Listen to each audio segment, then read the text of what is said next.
Hey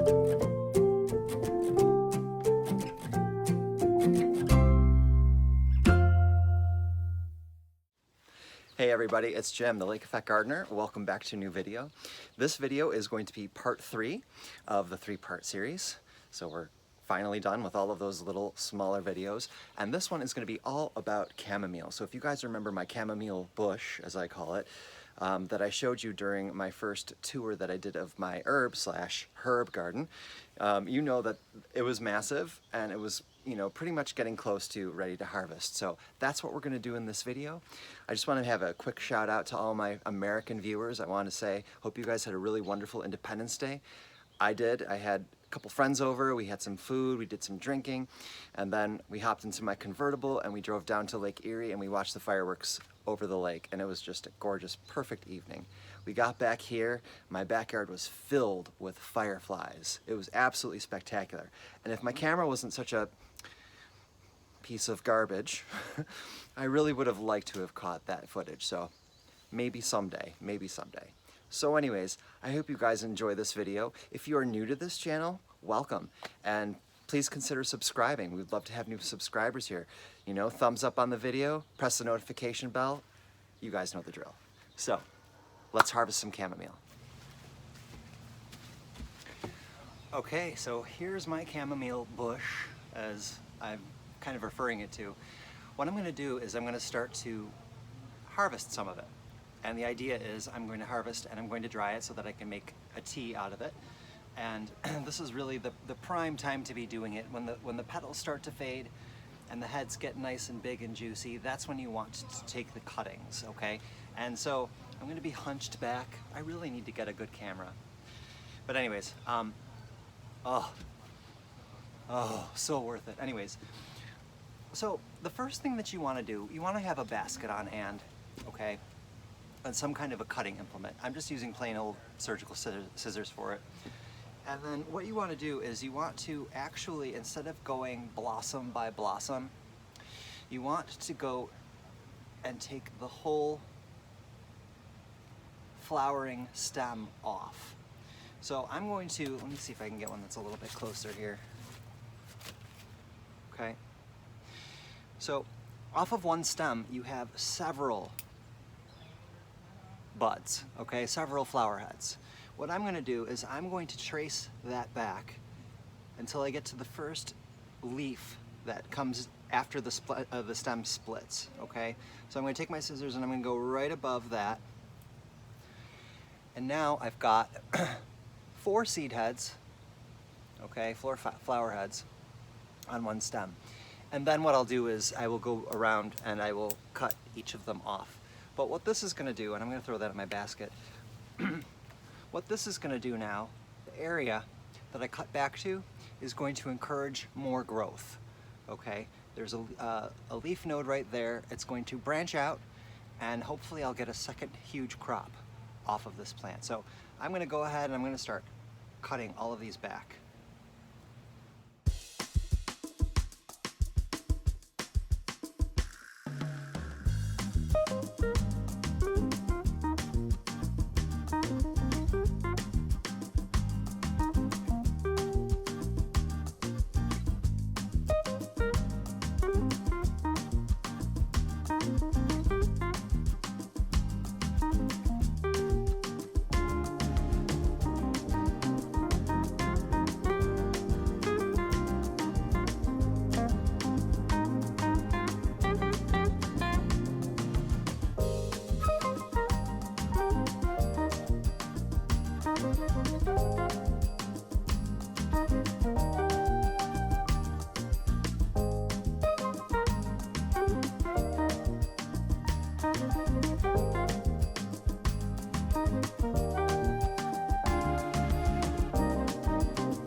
Can you believe this?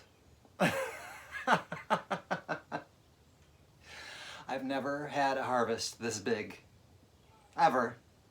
And I've been growing chamomile for a very, very long time. Very long time. In case you were wondering, this is a German chamomile. It's not a Roman chamomile, it's a German chamomile. Okay? And, I wish you guys could smell this right now. Honest to goodness. You know, the folk name for chamomile is ground apple. And it really, if you really, and you know, it smells just a little bit different when it's fresh, but if you really just stick your schnoz in there and take a big long bucketful, it does smell like apple.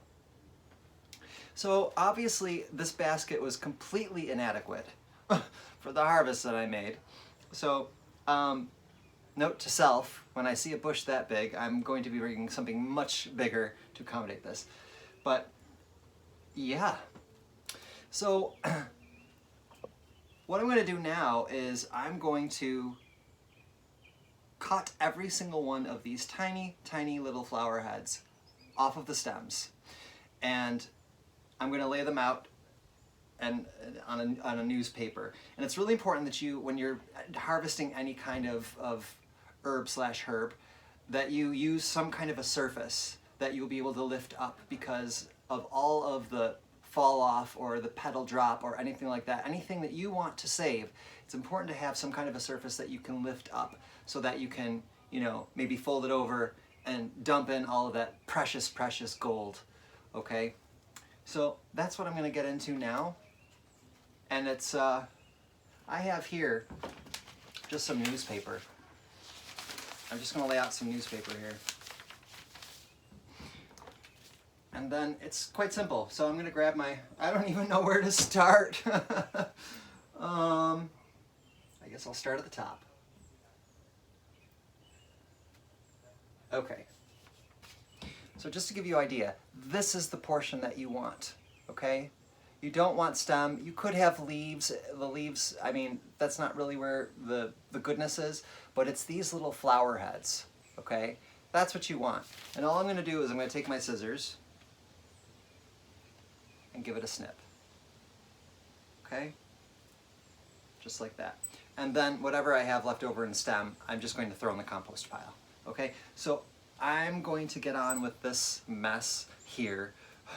Go grab another cup of tea.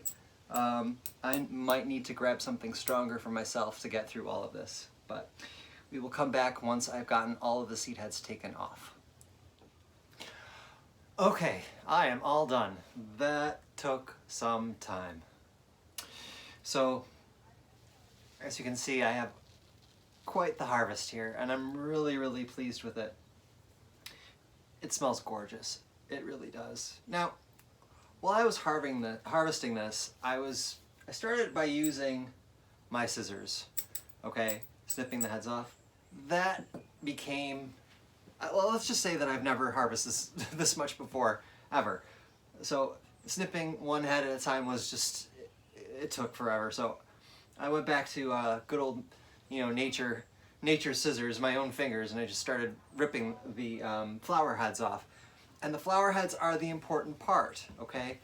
And I just wanted to give you an example of kind of the 3 stages of the flower so that you can understand exactly where this tea actually comes from. You know, normally if you buy chamomile tea, it's in a bag and it just looks like a little, you know, satchel full of sawdust. But, so first we have the actual flower, okay? And it has the petals on it, okay? That works fine. I just took my fingers, popped it off, okay? Then you have where the petals have begun to fall off. Same idea, okay? Just pop it off, you're good to go. Then you might come across some buds that look like this, where they're starting to, they look like little mushrooms actually, where they start to lose that flower head, okay? Well, you take whatever is left on there, and all you have to do is just pull it off, okay? And you're left with what you normally find inside of a tea bag, okay? What's left behind is this little seed head. Okay, and this is an immature seed head. So what will happen is the seed head will continue to grow and to darken and to dry, and then once it's ready, we'll just open up and just release thousands of seeds. Okay, so don't think that because you don't have the full flower head on it that you can't harvest it. You absolutely can. Just pull off what's left. It's all good stuff. Okay, and that's it. That is my chamomile flower harvest. So what I'm going to do now is I will take this inside my house and with the paper, the newspaper, and I'm going to spread it out very thin. Now I could easily leave it in the shed if I wanted to. The problem with that is the shed is not terribly dry, okay? It gets pretty warm and humid back here, so because of all of the moisture in my backyard. So I will take these in to my house and I will lay them out completely flat on my kitchen table on the newspaper as to absorb any moisture that may be left in the plants and let them dry thoroughly, okay? Now, there are some rules of thought where, you know, you wait for them to dry and then you go bud by bud and rip off the good part and then discard the head, the old seed head. I don't do that.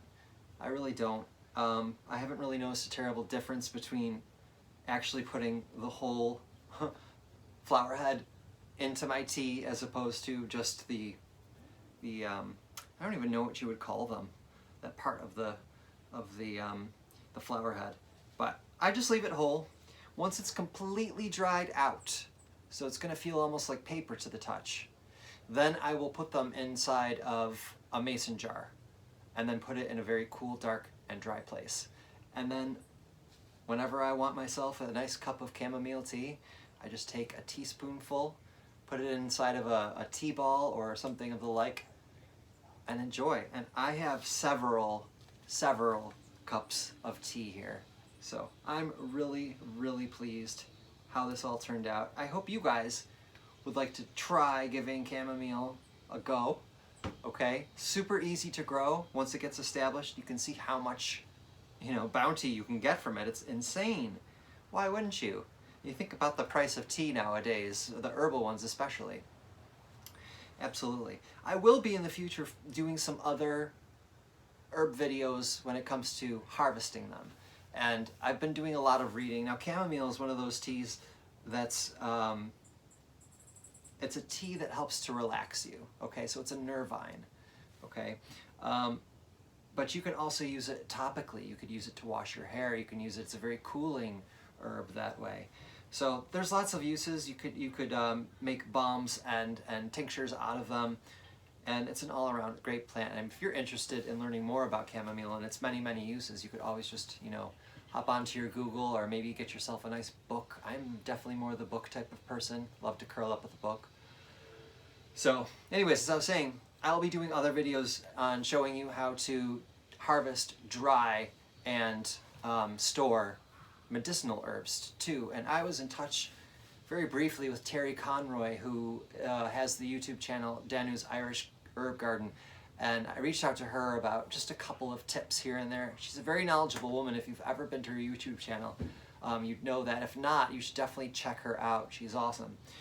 And so yeah, so that's where we'll go with this. I'm really, really pleased. There we have it. I always say that when I come back, don't I? There we have it. So there we have it. Yes, chamomile.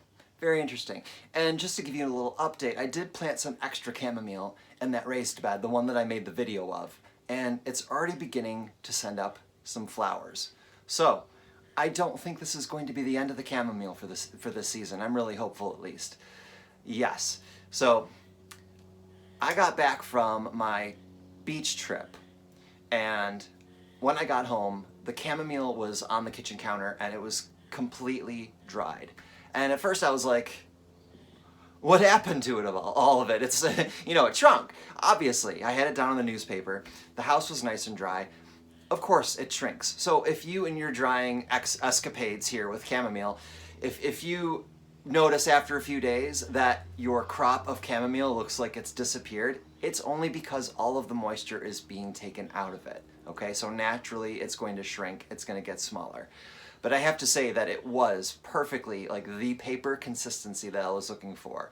And even those whole flower heads, I just did a quick little pinch and they just disintegrated into that gorgeous, gorgeous herbal powder, that elixir that we all love to, you know, cuddle up with on a cold winter's day. So anyways, all's well that ends well. I threw it in a mason jar. It is now in its forever home until I start to, you know, greedy guts it out and make myself plenty of cups. So anyways, that's it for me. And I really hope that you enjoyed this video. I think my next video might be a July garden tour. Maybe. I have to say things are coming along beautifully. They really, really are. And I've been keeping up on the weeding and everything, but yeah, I think I might do a tour as my next. But don't hold me to it. I'm always changing my mind, constantly. So, that's it. Guys, I'm really happy that you came and watched this video. I hope you're all doing really, really well. It's been really hot here all week, 90 degrees, and that's 30 degrees Celsius. So you can imagine it's been day after day after day. So I'm just keeping on top of my watering, keeping myself watered, and you know that's a very important thing about being a gardener is making sure that you keep yourself hydrated, and I am doing that. So thanks so much, guys, and I will see you next time here at the Lake Effect Garden. Bye-bye.